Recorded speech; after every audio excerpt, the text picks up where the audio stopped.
Paano nga ba maging freelancer? Ako nga pala si Rog, minsan traveler, kadalasan freelancer. May dalawang paraan para maging freelancer. First option, this is for people who are not fan of reading and may budget naman. I suggest you enroll yourself to online courses na ino-offer ng mga freelancers out there. Example nito is Amazon VA. As far as I know, madaming pinag-aaralan sa Amazon at para mas mapadali yung mga resources mo, I suggest you enroll yourself na nag-offer ng mga ganitong courses.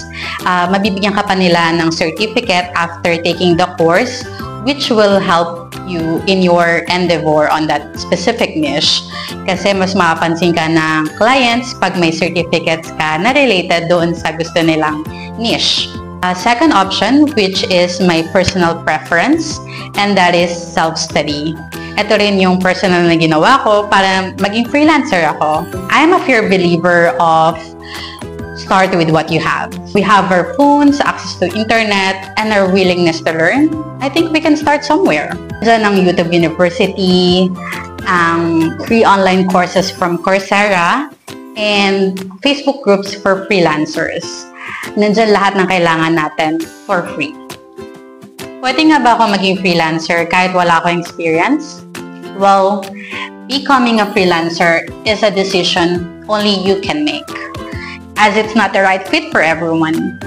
It's essential to assess whether freelancing suits your skills, work style, and personal preference. Di mo malalaman kung di mo susubukan, di ba? Alam niyo bang OFW ako nung na-discover ko ang freelancing? Well, I was an OFW, a young OFW na walang alam sa online jobs. Nag-self-study lang ako by watching YouTube tutorials. Sumali din ako sa mga kusang Facebook groups for freelancers at mostly nagbasa-basa. So after some time, nakakuha ako ng aking first ever client. So after a month of being a freelancer, I decided to return home and become a full-time freelancer. And dahil sa isa akong backpacker at mostly magastos, that's where I discovered that freelancing is really for me. Well, karamihan sa mga kakilala ko, sumusuko na lang dahil ang reality, mahirap makahanap ng clients.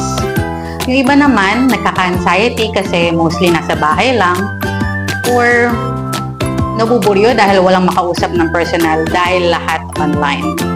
Ang point is, madaming factors to consider para malaman mo kung para ka sa freelancing o hindi.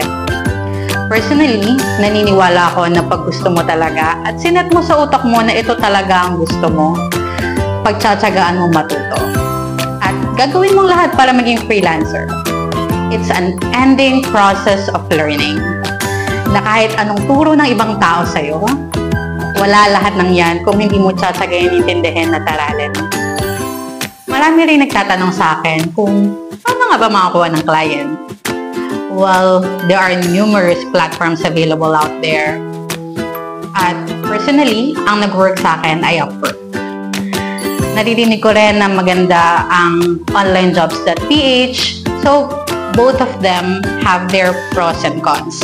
Maybe I'll tackle those on my next videos. Paano nga ba mag-self-study or saan ako magsisimula?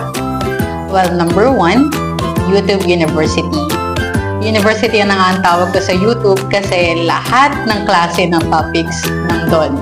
So kung may gusto kang pag-aralan na specific niche, nandun lahat. Maraming vloggers na gumawa ng kung ano-anong vlogs about their specific niche. Kung gusto mong mag-aral ng customer service, nandun lahat. Kung gusto mong mag-aral ng even Amazon VA, nandun din. So, YouTube is the key and we all have access to YouTube. Lastly, download the application of Upwork. Imbes na Facebook ang scroll mo everyday, scroll ka ng mga job posts sa Upwork app. Doon ka magkaka-idea ano bang type of jobs yung interested ka or anong niche or industry yung pwede mong pasukin. Doon ka din makaka-search ng mga profiles ng freelancers na magaling na sa industry nila. Pwede ka kumuha ng ideas or you can copy-paste. Wala namang makakaalam. Ililink ko yung Upwork profile ko sa caption and feel free to copy-paste and create your own profile. or at least get an idea how to create one for yourself. So, I guess that's it, and thank you for listening. Until my next video. Bye!